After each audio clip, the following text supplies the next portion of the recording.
नमस्कार। आजको मिति 2082 साल माघ 12 गते सोमबार। अबको करिब एक महिनामा फागुन 21 गते नेपालमा प्रतिनिधि सभाको मध्यावधि निर्वाचन हुँदैछ। हो, समय एकदमै नजिकिँदैछ।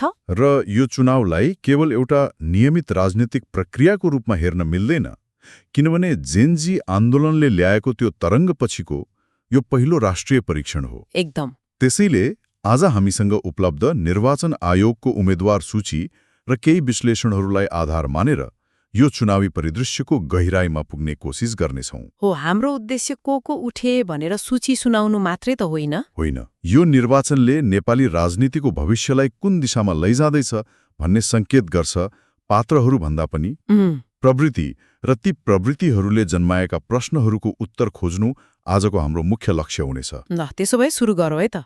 सबैभन्दा धेरै चर्चामा रहेको क्षेत्रबाट, जसलाई धेरैले यो चुनावको मेन इभेन्ट पनि भनिरहेका छन्, झापा क्षेत्र नम्बर 5। झापा 5 या पूर्व प्रधानमन्त्री तथा एमाले अध्यक्ष केपी शर्मा ओलीलाई सिधै चुनौती दिन आइपुग्नु भएको छ काठमाडौँका पूर्व मेयर बालेन्द्र शाह अर्थात् बालेन।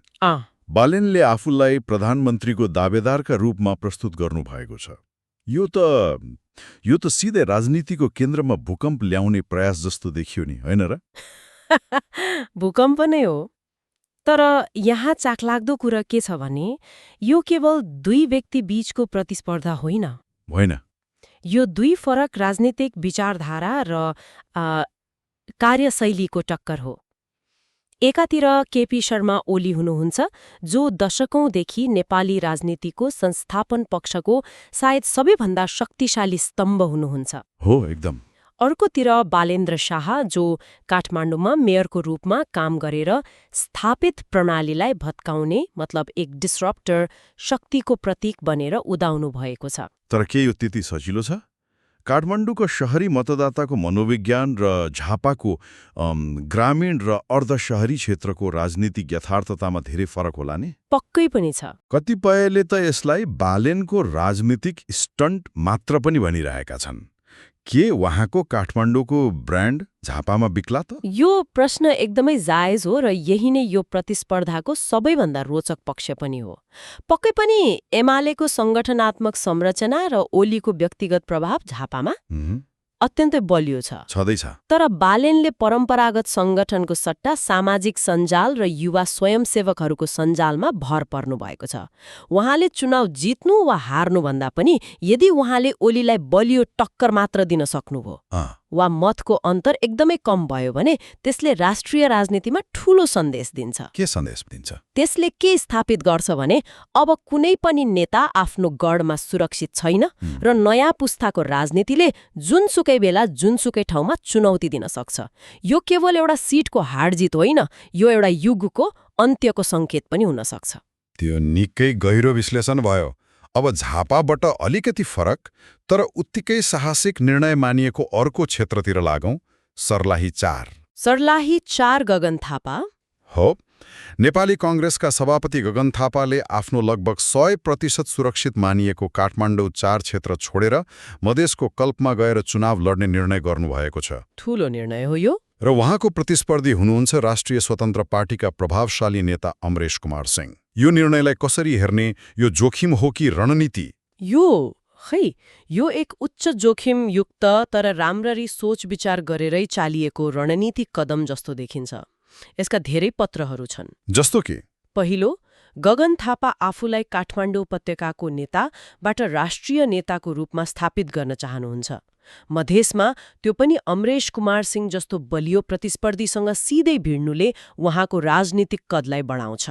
त्यो त हो। दोस्रो, यसले कांग्रेसले मधेसलाई कति महत्त्व दिन्छ भन्ने प्रतीकात्मक सन्देश पनि दिन्छ, जहाँ विगत केही चुनावमा कांग्रेसको पकड अलि कमजोर हुँदै गएको थियो। तर यसमा जोखिम पनि त उत्तिकै छ नि। यदि उहाँले हार्नुभयो भने कांग्रेसभित्रै उहाँको नेतृत्व र प्रधानमन्त्री बन्ने महत्वाकांक्षामा ठूलो धक्का लाग्दैन र? अवश्य धक्का त लाग्छ नै।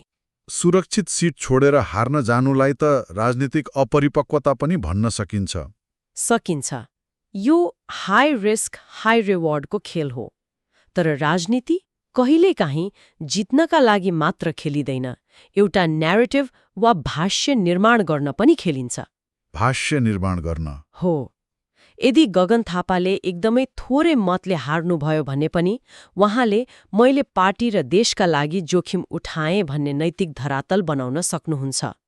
तर यदि जित्नुभयो भने जित्नुभयो भने त यो उहाँको राजनीतिक जीवनको मास्टर स्ट्रोक हुनेछ। यसले उहाँलाई कङ्ग्रेसभित्र र बाहिर निर्विकल्प नेताको रूपमा स्थापित गर्न सक्छ। त्यसैले यो नतिजाले कङ्ग्रेसको भावी दिशा नै निर्धारण गर्ने सम्भावना छ। हामीले एउटा बाहिरबाट आएको डिस्ट्रप्टर मतलब बालेन र एउटा संस्थापनभित्रकै नेताले लिएको जोखिम गगन थापाको कुरा गर्यौं। अब तेस्रो प्रकारको उम्मेद्वारको कुरा गरौं, काठमाडौँ 3 मा कुलमान घिसिङ। हो, उज्यालो नेपाल पार्टीबाट उठेका कुलमान घिसिङ लोडसेडिङ अन्त्य गरेर घर घरमा लोकप्रिय बनेका एक टेक्नोक्र्याट अब राजनीतिक मैदानमा। के पर्फर्मेन्स वा कार्य सम्पादन अबको चुनावको मुख्य मुद्दा बन्न लागेको हो? कुलमान घिसिङको उम्मेदवारीले ठिक यही प्रश्नलाई केन्द्रमा ल्याएको छ। उहाँको उम्मेदवारी भनेको मैले बोलेर होइन काम गरेर देखाएको छु भन्ने सन्देश हो। एकदमै प्रष्ट सन्देश। यो परम्परागत राजनीतिज्ञहरूलाई ठूलो चुनौती हो जो प्राय नारा र भाषणमा सीमित हुन्छन्। उहाँको उज्यालो नेपाल पार्टी नाम नै एउटा शक्तिशाली ब्रान्ड हो। तर यहाँ पनि एउटा प्रश्न छ नि, के एउटा संस्था विद्युत प्राधिकरण सफलतापूर्वक चलाउनु र देशको जटिल राजनीति चलाउनु एउटै कुरा हो त? के मतदाताले त्यो फरक छुट्याउलान्? त्यो महत्त्वपूर्ण प्रश्न हो। यो प्रतिस्पर्धाले राजनीतिमा विज्ञता र कार्य सम्पादनको बहसलाई अवश्य पनि अगाडि बढाउनेछ। यी 3 हेभीवेट भिडन्तहरूले त राष्ट्रिय ध्यान तानेकै छन्, तर स्रोतहरूले देखाएअनुसार देशका अन्य भागहरूमा पनि उत्तिकै रोचक र महत्त्वपूर्ण प्रतिस्पर्धा हुँदैछन्। हो, देशैभरि। जस्तो कि पूर्वतिर लागौं, जहाँ 2 फरक प्रकृतिका आउटसाइडरहरू चर्चामा छन्। सुनसरी 1 मा श्रमशक्ति पार्टीबाट हर्क साम्पाङ र झापा 3 मा राप्रपाबाट राजेन्द्र लिङदेन। हो, यी दुवैले स्थापित शक्तिलाई चुनौती दिइरहेका छन्, तर उनीहरूको शैली एकदमै फरक छ। यसमा के समानता र भिन्नता देख्नुहुन्छ? यो तुलना निकै रोचक छ। हर्क साम्पाङको राजनीति जमिनसँग जोडिएको छ। श्रमदान, जनसहभागिता र स्थानीय स्रोतको प्रयोग। उहाँको सन्देश हो परिवर्तन बाहिरबाट आउँदैन, हामी आफैले गर्नुपर्छ। अर्कोतिर राजेन्द्र लिङदेनको राजनीति विचारधारामा आधारित छ, राजसंस्था र हिन्दू राष्ट्र। उहाँले राष्ट्रिय पहिचान र विगतको गौरवको मुद्दा उठाउनुहुन्छ। दुवै काठमाडौँको इलिट राजनीतिभन्दा बाहिरका हो, तर उनीहरूले मतदातालाई आकर्षित गर्ने आधार फरक छ। एउटाले वर्तमानको व्यावहारिक समस्याको समाधान देखाउँछ, अर्कोले विगतको गौरवमा भविष्यको सुरक्षा खोज्छ। यसले देखाउँछ कि वैकल्पिक राजनीतिको पनि एउटै रङ हुँदैन, यसका अनेक रूप छन्। त्यस्तै गत चुनावमा ठूलो शक्तिको रूपमा उदाएको राष्ट्रिय स्वतन्त्र पार्टीका लागि यो चुनाव एक किसिमको अग्नि परीक्षा जस्तै हो नि, है? हो, बिल्कुल। पहिले पटक जित्नु एउटा कुरा हो, तर त्यो सफलतालाई कायम राख्नु अर्को कुरा। चितवन 2 मा पार्टी सभापति रवि लामिछाने र ललितपुर 3 मा तोसीमा कार्की जस्ता नेताहरूको प्रदर्शनलाई कसरी हेर्न सकिन्छ? एकदमै, यो उनीहरूका लागि सोफोमो स्लम्पबाट बच्ने चुनौती हो। गत चुनावमा उनीहरू नयाँ र आशाको प्रतीक थिए। अब त सांसद भइसके। हो, अब उनीहरू सांसदको रूपमा काम गरिसकेका छन्। उनीहरूको एउटा रेकर्ड छ। यसपटक मतदाताले उनीहरूलाई केवल परिवर्तनको नाराको आधारमा होइन, सांसदको रूपमा गरेको कामको आधारमा मूल्याङ्कन गर्नेछन्। त्यो त गर्नै पर्यो। यो चुनावले रासोपा एउटा एकपटकको लहर मात्र थियो कि साँच्चै एउटा दिगो राजनीतिक शक्ति हो भन्ने कुराको परीक्षण गर्नेछ। अनि हामीले पुराना र स्थापित नेताहरूलाई पनि बिर्सन मिल्दैन।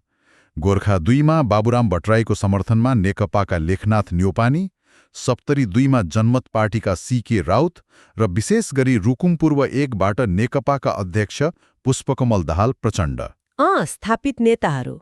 के यी स्थापित नेताहरूको किल्लामा पनि नयाँ शक्तिको प्रभाव देखिँदैछ? देखिँदैछ। प्रचण्ड जस्ता नेताहरू आफ्नो सुरक्षित क्षेत्रमा भए पनि ढुक्क हुने अवस्था छैन, किनभने मतदाताको मनोविज्ञान बदलिएको छ। कसरी? उनीहरू अब केवल पार्टी वा नेताको नाममा भोट हाल्दैनन्। सीके राउतले मधेसमा परम्परागत शक्तिहरूलाई बलियो चुनौती दिइरहनु भएको छ। समग्रमा यो सूचीले के देखाउँछ भने नेपाली राजनीति अब 2-3 वटा ठूला दलको मात्र खेल रहेन। यो एउटा बहुखेलाडी मैदान भएको छ जहाँ नयाँ पुराना वैचारिक र कार्य सम्पादनमा आधारित सबै किसिमका शक्तिहरू प्रतिस्पर्धा गर्दैछन्। यी व्यक्ति र क्षेत्रहरूको कुरा त भयो, तर यहाँनिर अझै गहिरो कुरा छ। यसपटक देखिएका केही प्रवृत्तिहरू जसले चुनावको पुरै कथा नै बदल्न सक्छन्। हो, प्रवृत्तिहरू महत्त्वपूर्ण छन्। स्रोतका अनुसार पहिलो र सबैभन्दा महत्त्वपूर्ण कुरा, करिब 40% उम्मेद्वार 40 वर्ष मुनिका छन्। यो त केवल सङ्ख्या मात्र होइन, यो त राजनीतिको पुस्तान्तरणको सङ्केत हो नि। हो, यो निकै ठूलो र अर्थपूर्ण परिवर्तन हो। यसले राजनीतिक दलहरूमाथि युवा पुस्तालाई स्थान दिनुपर्छ भन्ने त्यो जेनजी आन्दोलनले सिर्जना गरेको दबावलाई स्पष्ट देखाउँछ। हो त। र यो केवल उमेरको कुरा मात्रै होइन। युवा उम्मेद्वारहरूको उपस्थितिले चुनावी मुद्दाहरू पनि परिवर्तन हुन सक्छन्। अब परम्परागत राजनीतिक भाषणभन्दा रोजगारी, उद्यमशीलता, प्रविधि, मानसिक स्वास्थ्य, वातावरण, हो, यस्ता विषयले बढी प्राथमिकता पाउन सक्छन्। यो नेपाली लोकतन्त्रको सफ्टवेयर अपडेट जस्तै हो। र यही युवा ऊर्जासँग जोडिएको अर्को प्रवृत्ति छ, स्वतन्त्र उम्मेद्वारहरूको लहर। देशभर 1187 जना स्वतन्त्र उम्मेद्वार छन्। धेरै ठूलो सङ्ख्या हो यो।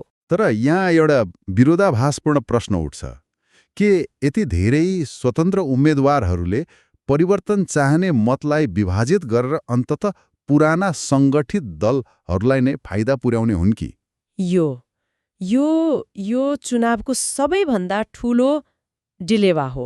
एकातिर स्वतन्त्र उम्मेद्वारहरूको यो सङ्ख्याले स्थापित दलहरूप्रतिको गहिरो असन्तुष्टि र लोकतन्त्रको जीवन्ततालाई देखाउँछ। त्यो त हो।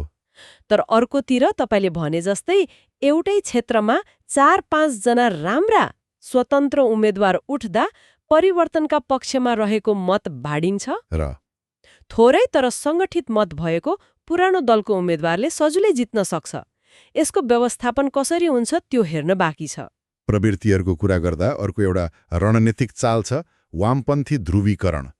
नेकपा, माओवादी केन्द्र र एकीकृत समाजवादी मिलेर नेपाली कम्युनिस्ट पार्टी नेकपाको रूपमा चुनाव लड्दैछन्।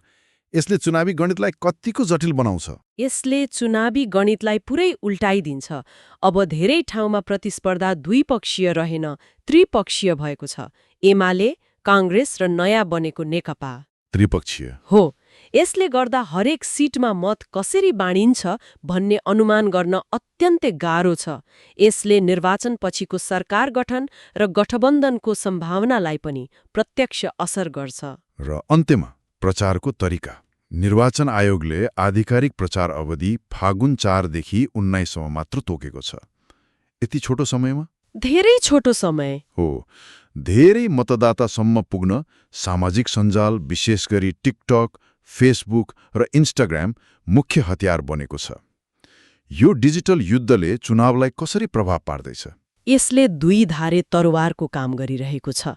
एकातिर डिजिटल माध्यमले कम स्रोत भएका नयाँ र स्वतन्त्र उम्मेद्वारहरूलाई पनि स्थापित दलका नेताहरू जत्तिकै पहुँच दिएको छ। हो, त्यो त राम्रो भयो।